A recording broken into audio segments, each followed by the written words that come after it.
જો તમને આ રેસીપી પસંદ આવે તો લાઈક કરજો, શેર કરજો અને સબસ્ક્રાઈબ કરજો. જય શ્રી કૃષ્ણ. હું સગુણાબેન આહિર સુરતથી આપ સૌનું મારા કિચનમાં સ્વાગત છે. આજે આપણે બનાવીશું મોઢામાં નાખતાની સાથે પીગળી જાય તેવા માંગરોળના ખાધીન પાકની રેસીપી. જે ખાધીન પાક માંગરોળમાં મળે છે તે જ ખાધીન પાકની રેસીપી આજે આપણે શેર કરવાના છીએ. લગભગ અત્યારે તો બધી જગ્યાએ ખાધીન પાક મળતો હોય છે. આપણે જે રેસીપી શેર કરવાના છીએ ને તે રેસીપીમાં આપણે કોઈ પણ જાતનું કેમિકલનો ઉપયોગ નથી કરવાનો. બિલકુલ ઘરની ઓરિજિનલ વસ્તુથી ખાધીન પાક બનાવવાનો છે. તો ચાલો મોઢામાં નાખતાની સાથે જ પીગળી જાય તેવો ખાધીન પાક બનાવવાની શરૂઆત કરીએ. અને જો તમને મારી રેસીપીઓ સારી લાગતી હોય ને હજુ સુધી તમે ચેનલને સબસ્ક્રાઇબ ના કરી હોય તો પ્લીઝ પહેલાં જઈને સબસ્ક્રાઇબ કરો, જેથી કરીને તમે પણ નવી નવી રેસીપીઓ જોઈ શકો. તો ચાલો ખાધીન પાક બનાવવાની શરૂઆત કરીએ. આપણે માંગરોળનો પ્રખ્યાત ખાધીન પાક બનાવવાનો છે, તો તેના માટે મેં અહીં 2 નારિયેળ લીધેલા છે, જે શ્રીફળ કહીએ તે. સૌ પ્રથમ તો પહેલાં આપણે આ શ્રીફળમાંથી ટોપરું કાઢી લેશું. આપણે બંને નારિયેળમાંથી જે સફેદ ભાગ હોય તેને આપણે કાઢી લીધેલો છે. હવે આ ટોપરાને આપણે ખમણી લેશું. તેના માટે મેં અહીં જે ઝીણું ખમણ થાય તે ખમણી લીધેલી છે. હંમેશા ખાધીન પાક બનાવવો હોય ત્યારે ઝીણું ખમણ બનાવવાનું. હવે ટોપરાને ખમણી લેશું.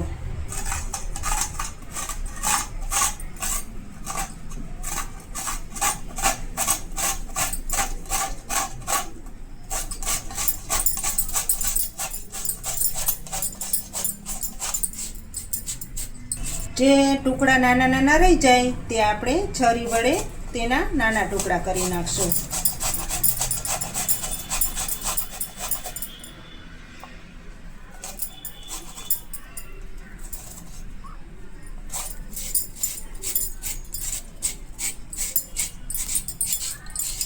આપણે બંને નારિયેળમાંથી આ રીતનું ઝીણું ખમણ થઈ ગયું છે. અને જે ટુકડા થઈ ગયા હતા તે આપણે મિક્સર જારમાં ક્રશ કરી લીધેલા છે. હવે આપણે આ ખમણને શેકવાનું છે. આપણે ખાધીન પાક બનાવવા માટે મેં અહીં જાડા તળિયાવાળી કઢાઈ લીધેલી છે. તેને આપણે ગેસ ઉપર મૂકી દીધી છે અને ગેસ ચાલુ કરશું. હવે આ ખમણને આપણે કઢાઈમાં નાખી દઈશું.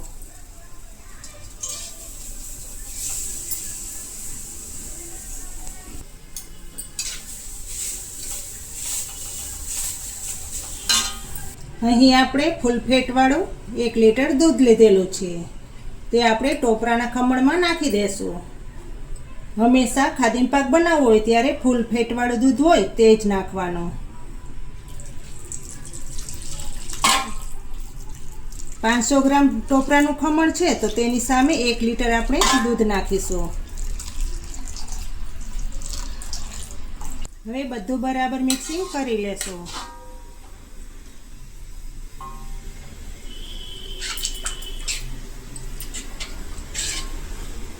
હવે ધીમા ગેસ ઉપર જ આપણે દૂધ અને ટોપરાને પાકવા દેશું, જેથી કરીને અંદર સુધી ટોપરું સોફ્ટ થઈ જાય.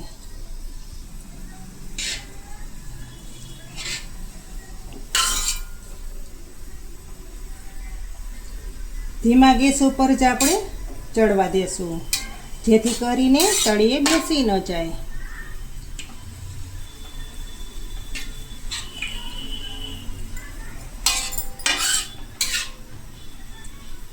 તમારે જો ટોપરાની ઉપર જે કાળી છાલ હોય તેને કાઢવી હોય તો કાઢી શકો, પણ મેં અહીં નથી કાઢેલી, કારણ કે મારે આ ખાધીન પાકમાં માવાનો ઉપયોગ કરવાનો છે.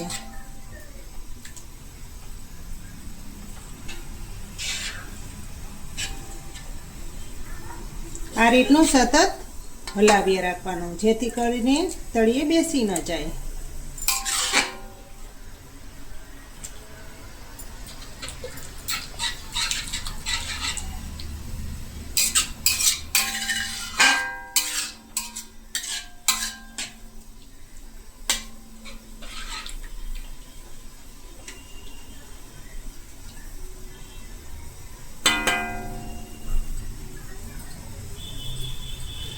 જોઈ શકો છો ને, દૂધ એકદમ ઉકળવા લાગ્યું છે.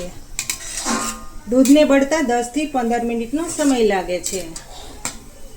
ધીમા ગેસ ઉપર જ દૂધને પાકવા દેવાનું.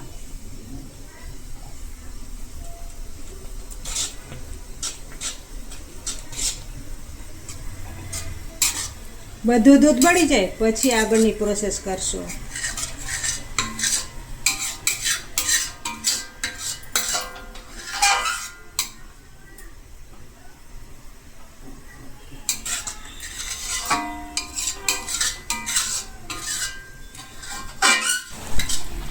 જોઈ શકો છો ને, દૂધ બળવા આવ્યું છે. હજુ 5 મિનિટ રહેવા દેશું, જેથી કરીને બધું ટોપરું સરસ રીતે ગળી જાય અને સોફ્ટ થઈ જાય. જુઓ, દૂધ બધું બળી ગયું છે. હવે ટોપરામાં કણી પણ સરસ બની ગઈ છે. દૂધ બધું બળી જાય પછી આપણે ખાંડ નાખવાની છે. 500 ગ્રામ ટોપરાનું ખમણની સામે 200 ગ્રામ ખાંડ લીધેલી છે. ખાંડની જગ્યાએ તમારે સાકરનો ઉપયોગ કરવો હોય તો પણ તમે કરી શકો. અહીં મારે મીઠા માવાનો ઉપયોગ કરવાનો છે, એટલે ખાંડ થોડીક ઓછી નાખું છું. તે નાખી દેશું.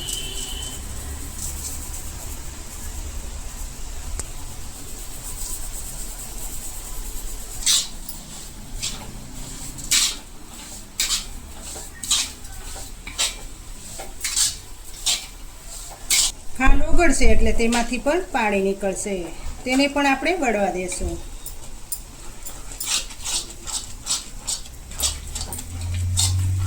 તળિયે બેસી ન જાય તેનું ખાસ ધ્યાન રાખવાનું. આપણે આ ખાધીમ પાકમાં કોઈ પણ જાતનો કલરનો ઉપયોગ નથી કરવાનો. નેચરલ કલર જ ખાધીમ પાકમાં લાવવાનો છે.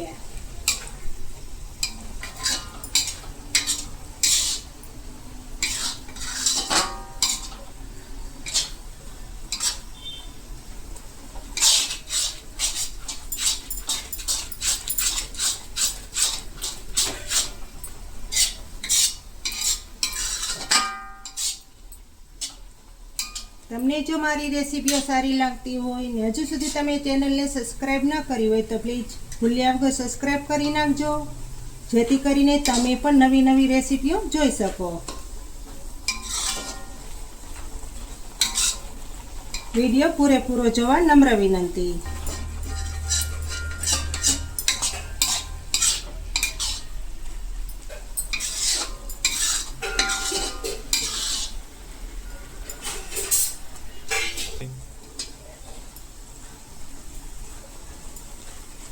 જોઈ શકો છો ને, ખાંડનું પાણી પણ બળવા લાગ્યું છે. હવે તેમાં માવો નાખી દેશો. અહીં મેં 500 ગ્રામ ગાયનો માવો લીધેલો છે, તે નાખીશું. માવાની જગ્યાએ મિલ્ક પાવડરનો ઉપયોગ કરવો હોય તો પણ તમે કરી શકો, પણ માવાથી ટેસ્ટ ખૂબ જ સારો આવે છે.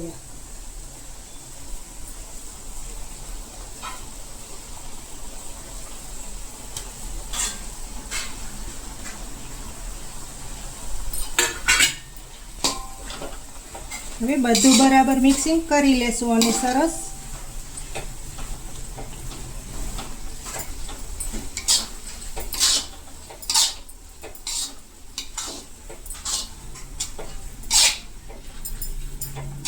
જોઈ શકો છો ને, જોતા જ મોંમાં પાણી આવી જાય તેવો ખાધીમ પાક તૈયાર થશે.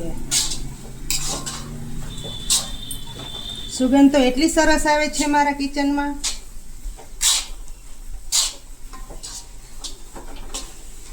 બધી મીઠાઈને ટક્કર મારે તેવો ખાધીમ પાક તૈયાર થશે.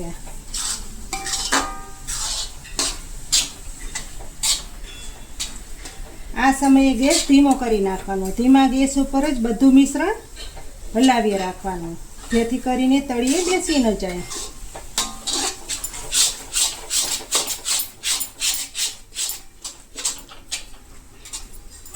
જે ખાધીમ પાક માંગરોળમાં મળે છે તે લોકો એલચીનો ઉપયોગ નથી કરતા. અહીં હું એલચીનો ઉપયોગ કરીશ. મારા બાળકોને એલચીવાળો ખાધીમ પાક ખૂબ જ ભાવે છે.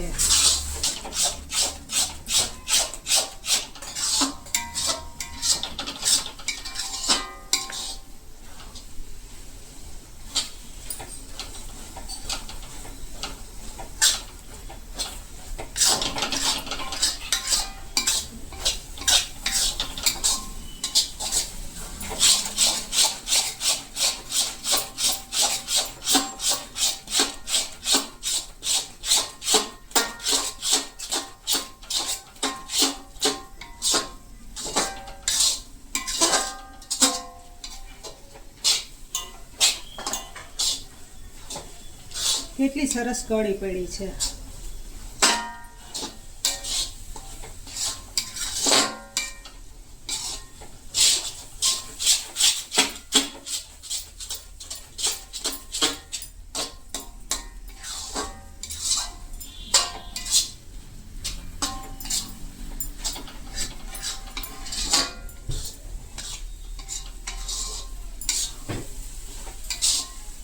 તમારે જો કિલો એક નારિયેળ હોય તો તેની સામે તમે 250 ગ્રામ ખાંડ નાખી શકો. અહીં મારે માવો ગળ્યો હતો એટલે મેં 200 ગ્રામ જ ખાંડનો ઉપયોગ કરેલો છે.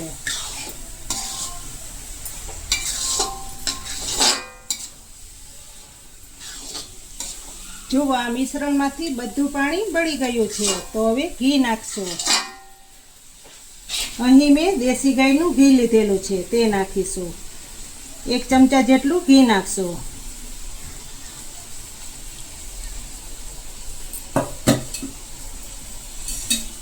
જેથી કરીને ખાદીમ પાકમાં શાઇનિંગ સારી આવે.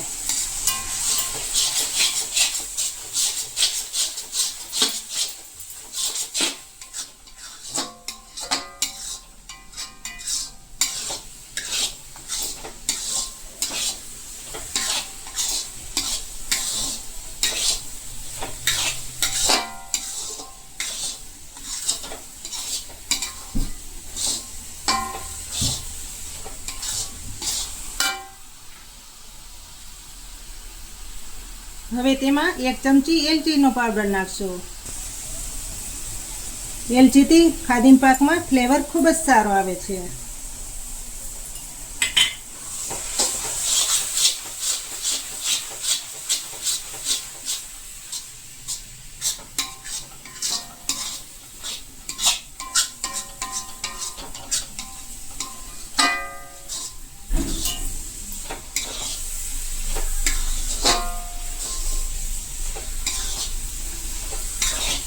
હવે ગેસ બંધ કરી દેશો અને ખાદીમ પાકને નીચે ઉતારી લેશો.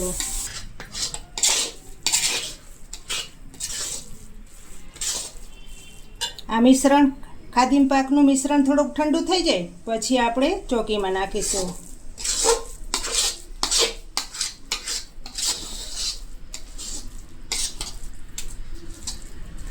હવે આ ખાદીમ પાકના મિશ્રણને આપણે ચોકીમાં ઢાળી દેશું.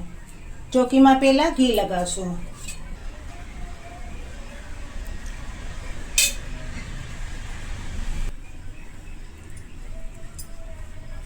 આ રીતે ફરતી સાઈડ પર લગાવી દેવાનું.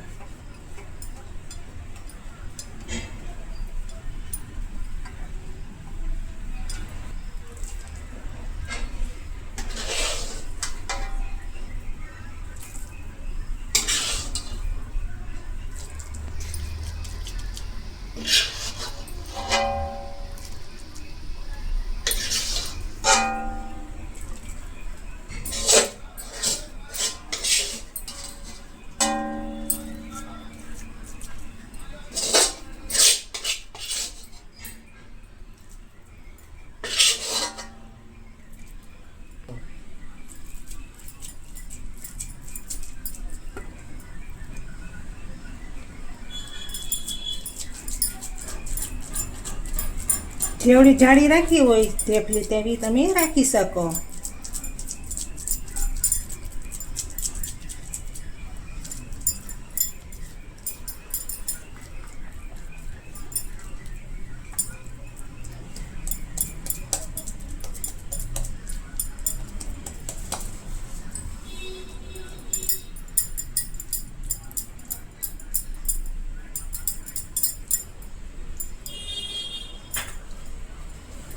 ઉપરથી આપણે બદામની કતરણથી ગાર્નિશ કરી લેશું.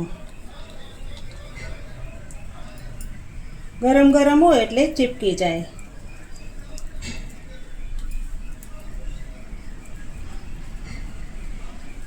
તમારી પાસે જો પિસ્તા અવેલેબલ હોય તો તમે પિસ્તા પણ નાખી શકો.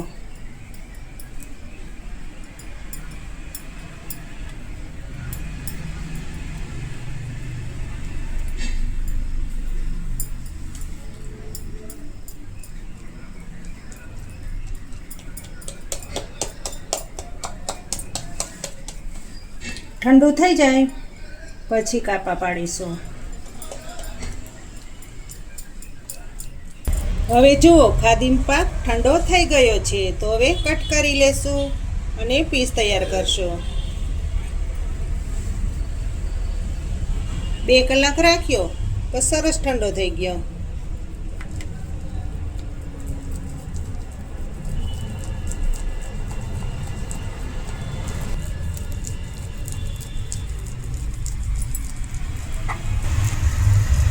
નાની મોટી જેવડી સાઈઝની તમારે ઢેફલી કરવી હોય તેવી તમે કરી શકો છો.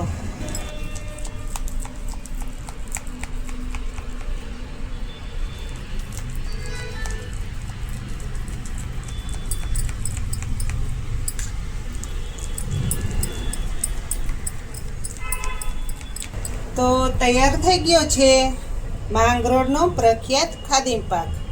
ખરેખર આ રેસીપી ટ્રાય કર્યા જેવી છે.